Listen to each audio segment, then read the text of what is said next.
Assalamualaikum warahmatullahi wabarakatuh. Selamat datang kembali dalam channel Kumpulan Cerita. Masih bersama Kace dengan cerita Silver Moon, sebuah karya karangan Kak Pokinop. Selamat mendengarkan. Part 43. Zen. Dengan panik, Glenn menghampirinya. Ada apa? Lihat ini, dia. Orang itu, sekarang ia bergabung dengan Lily dan menjadi tangan kanannya. Glenn menunjuk foto seseorang di layar MacBook miliknya. Zen tiba-tiba menutup MacBook di depannya dengan panik. Ia lalu berteriak marah pada Glenn. Apa yang kau lakukan? Bentaknya kalap. Zen baru sadar kalau ia berteriak. Maaf, katanya menatap Indri tak enak. Ia lalu menatap Sasi sekilas sebelum meninggalkan ruangan bersama Glenn. Apa yang kau lakukan? Kau sudah gila. Zen menarik Glenn marah dari ruangan itu hingga mereka berada di lorong utama ruangan bawah tanah. Bagaimana kalau tadi Sasi melihatnya, ha?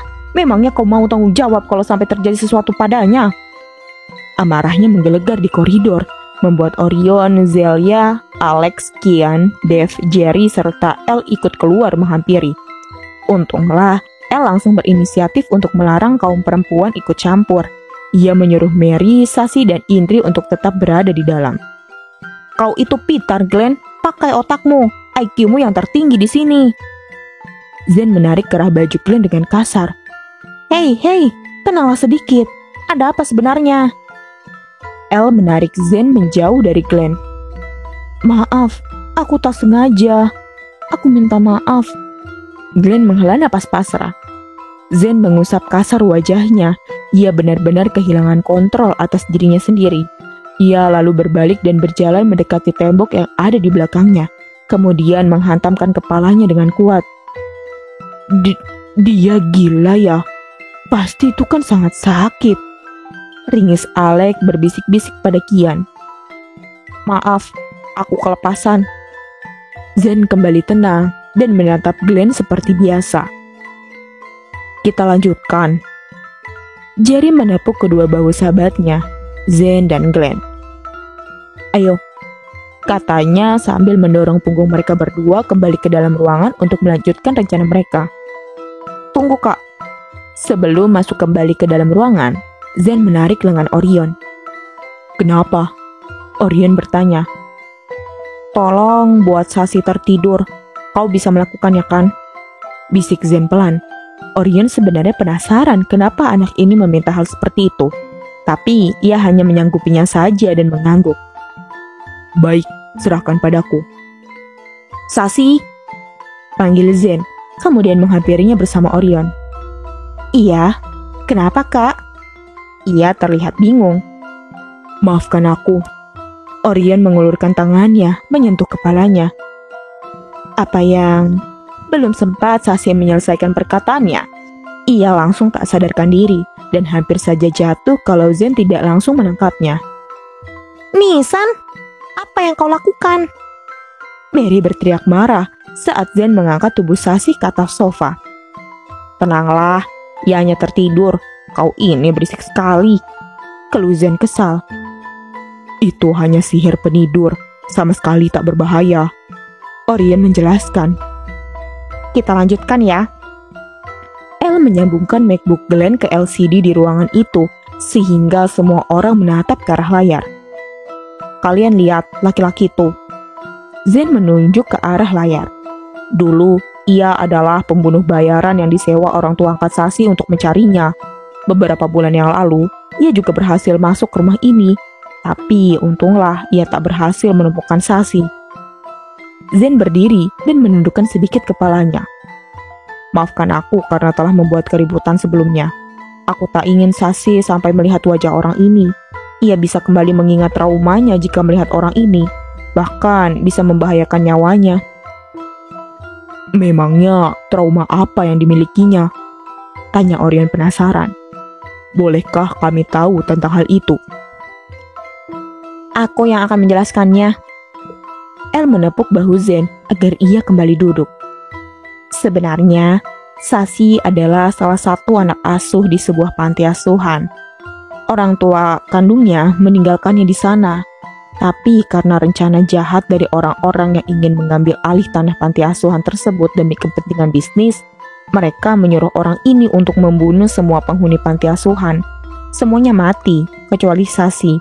Berkat kelebihan khusus yang bisa mengetahui keberadaan seseorang atau benda berdasarkan getaran, ia bersembunyi dan berhasil selamat dari pembunuh massal itu. Tapi kemudian, orang-orang itu mengangkatnya sebagai anak agar ia mau menutup mulutnya. Bukan hanya itu saja, mereka juga menyiksanya sampai hampir mati. Sekarang, orang ini menjadi tangan kanan Lily. Siapa namanya? Kian tiba-tiba bertanya. David Joe. Zen melirik Kian. Kita nggak boleh melibatkan Sasi di rencana ini. Jangan beritahu tentang orang ini pada Sasi. Zen meremas jari-jari tangannya dengan kuat. Tapi pertama-tama, kita harus cari tahu dulu apa yang Lily akan lakukan sehingga istri Kak Orion mau ikut dengannya begitu saja. Oh iya Kak, El menoleh ke arah Orion. Sementara kita bekerja sama, bagaimana kalau kalian tinggal di sini saja, hanya sampai kita mengalahkan Lily? Orion menimbang-nimbang jawaban seperti apa yang akan diberikannya. Tapi akhirnya ia mengangguk setuju. Tenang saja, kami memiliki banyak kamar tamu, kata El lagi. Pangeran, panggil Zelia mendekat. Ada apa? Elsie, Ersi, dan Gildes bilang akan membantu. Zelia menatapnya. Di mana mereka? Tanya Orion kaget. Mungkin sebentar lagi mereka akan sampai. Paman Gildes sudah mendeteksi keberadaan kita memakai sihir. Siapa mereka? Orang-orang kalian? Tanya Dave yang mendengar percakapan mereka. Mereka orang-orang yang bekerja di kerajaan, kata Orion dengan tenang. Kerajaan? Dave mengerutkan dahinya heran. Jangan bilang kalian bukan berasal dari sini. Benar, kami bukan berasal dari dunia ini, jawab Orion datar. Wah, dimensi lain. Aku tak percaya ini. Seperti di anime saja. Kalian berasal dari dimensi mana? Katanya heboh. Kau dengar itu kan Zen? Mereka dari dimensi lain. Dave menunjuk Orion dengan heboh. Benarkah? Bisa kau ceritakan pada kami? Zen juga mulai tertarik.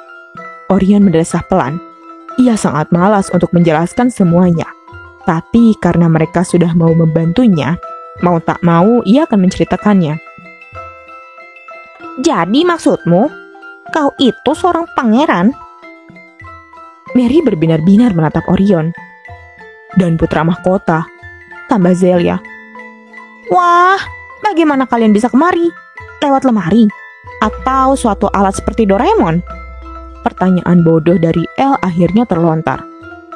Kurang lebih seperti itu, tapi kami tidak melakukannya lewat lemari. Kami melewati cermin. Cermin adalah penghubung dimensi antara bumi dan Gerwish. Zelia melirik ke arah cermin besar di pojok ruangan yang tertempel di dinding. Kalau kalian penasaran, kalian bisa melihatnya langsung. Rekan kami baru saja datang dari Gerwish. Zelia berjalan menghampiri cermin di pojok ruangan, diikuti Orion dan yang lainnya. Tiba-tiba sebuah portal menyerupai lubang hitam muncul di cermin. Glenn langsung mendekat dan cepat-cepat memfotonya. Apa yang kau lakukan? Tanya Indri heran. Untuk penelitianku, Kak, katanya terus memotret. Kau lebih aneh dari para penyihir itu, kau tahu? Indri memandang gemas pada Glenn, sedangkan Glenn hanya terkekeh geli mendengarkan pendapatnya. Wah, ada seseorang keluar. Mary berjengit kaget dan memeluk lengan Jerry di sebelahnya. Mengerikan, seperti hantu saja. Dave tak berkedip melihat beberapa orang keluar dari cermin itu. Gildes keluar, diikuti Elsie dan Ersi di belakangnya. Mereka lalu menunduk dan memberi salam ala kerajaan Diores pada Orion. Hormat kami pada pangeran, Maaf atas keterlambatan kami. Gildes berlutut dan memberi salam. Begitu pula dengan Ersi dan Elsie, si kembar. Berdirilah, kata Orion kemudian. Gildes menatap sekitar dengan kaget, tak tahu harus berbicara apa. Elsie? Indri berlari berhamburan memeluknya. Nona, apa kabar? Elsie balas memeluknya. Perkenalkan, ini Gildes. Ia seorang pemimpin pengawal kerajaan. Dan mereka berdua, Elsie dan Ersi. Orion memperkenalkannya pada Guardian Kids. Perkenalkan, hamba Gildes, siap membantu. Katanya kaku, membuat Mary terkekeh geli. Saya Elsie, pelayan pribadi Putri Luna. Saya Ersi, pengawal pribadi Putri Luna. Kalian juga penyihir? Zen bertanya. Paman Gildes memang penyihir, tapi tidak dengan kami, jawab Ersi sopan. Bukankah kalian dari sana? Lalu kenapa kalian tak bisa sihir? El bertanya kaget. Tak semua orang di dunia kami itu penyihir, Tuan. Di sana juga banyak orang biasa seperti kami, jawab Elsie tenang. Lalu, untuk apa kalian kesini? Tanya Jerry sarkas, yang langsung ditegur oleh Mary. Opa, jangan begitu.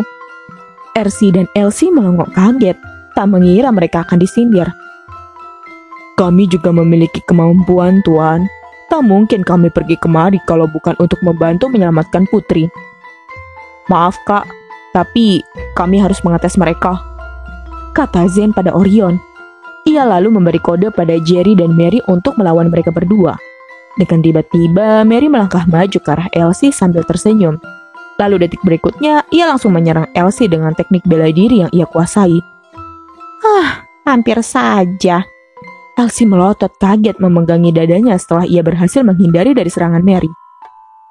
Kakak memiliki refleks yang cepat ya? Mary memujinya, tapi lagi-lagi tak berhenti menyerangnya. Ia melayangkan berbagai pukulan dan tendangan ke arah Elsie. Tentu saja Elsie tak tinggal diam. Ia berhasil menangkap satu lengan Mary dan langsung menguncinya. Au, sakit. Mary menjerit saat Elsie memelintir lengannya. Tapi tak disangka, ia malah menyeringai dan berkata, hanya bercanda. Ia berhasil meloloskan diri dengan kelenturan tubuhnya. Elsie yang kaget hanya bisa menepis serangan beruntun Mary dengan tangannya. Cukup, kata Zen lalu menyuruh Jerry maju berhadapan dengan Ersi. Hal yang sama juga terjadi. Ersi mampu mengimbangi gerakan Jerry. Mungkin kalau pertarungan mereka diteruskan, hasilnya akan seri. Sihir itu sebentar lagi akan hilang, Orion memperingati Zen. Zen menoleh ke arah Sashi dengan wajah khawatir. Tolong, jangan ada yang membahas tentang orang itu. Ia tak boleh mengikuti rencana ini. Tapi Zen, ia pasti akan memaksa untuk tetap ikut, kata Dev. Karena itu, saat kita menjalankan rencana nanti, aku akan menitipkannya ke Mama. Ini sangat berbahaya untuknya. Zen menghela napas berat dan tak sengaja melihat ke arah Orion. Kak.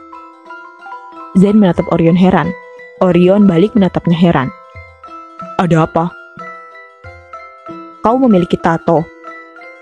Apa maksudmu? Katanya tak mengerti. Yang di lehermu itu apa?